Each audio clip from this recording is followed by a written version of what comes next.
韩国媒体称，中国海军实施2小时电子攻击，逼退了韩国船只。韩国呢，突然是在苏岩礁这边搞事情啊，背景可是没那么简单的。美国航母都在后边坐镇呢，韩国呀，这是被别人当枪使呢。大家好，欢迎来到张飞论评。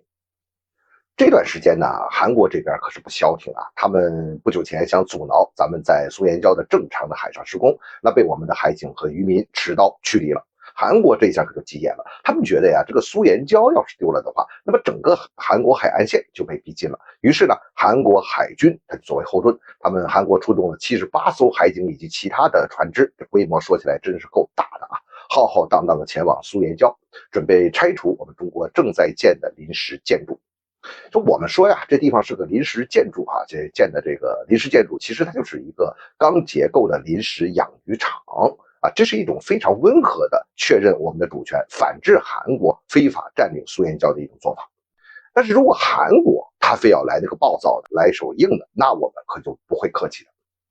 韩国媒体就报道，韩国船只呢，他没有想到中国会打电子战。中国海军实施了2小时的电子攻击，导致韩国各个船只之间的通讯中断，也就没法阻断中国继续施工。后来呢，韩国的舰只就撤走了，派飞机过来进行巡视。韩国那边呢，还有消息就说呀，韩国海上保安厅把这次海警编队的队长给撤职调查了，而各个小队的舰长呢，也要全部接受调查，并对他们实施了训诫，要求他们呢明确的表态，不惧怕中国。那这些呢，都是韩国媒体爆出来的消息，他描述了事件的大致过程。但是呢，中国是不是出动了海军，是不是实施了电子干扰，韩国媒体是不是在其中夸大其词，这就不得而知了。总之呢，这次啊，按韩国他们自己说的呢，明显是他们自己失利了，现在正在大肆的制造舆论呢。此前呀，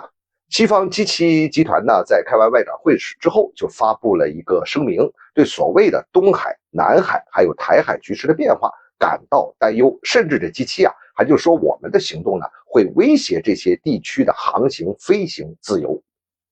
美日韩三国呢，在3月18号，在位于济州岛以南的公海举行了海上联合演习。这美国卡尔文森号航母都过来参演了嘛？韩国呢，他们派出了他的一艘世宗大王号驱逐舰。你看这个演习啊，一直到20号才结束。所以咱们把这最近发生的事情和这些都联系到一起，就可以看出来呢，最近韩国在苏岩礁地区的各种行动的升级，并非是一个孤立的事件。他利用他们国内所谓的民族情绪，配合美国在行政层面挑衅我们，同时呢，也在试探我们反应的层级、反应的能力以及我们的立场和态度。韩国内部的事情呢，这还没平下来呢。这尹锡悦的事件到底会一个什么结局，这还不好说呢。或许呢，会引发他们内部更大的社会动荡，由此呢，也就可能会对外升级对我们的挑衅。所以近期内呢，我们可是要做好这个警惕啊，也做好各种准备，因为他们那边可能会有升级的行动。作为韩国呢，他们应该搞清楚啊，它距离中国更近，距离美国更远。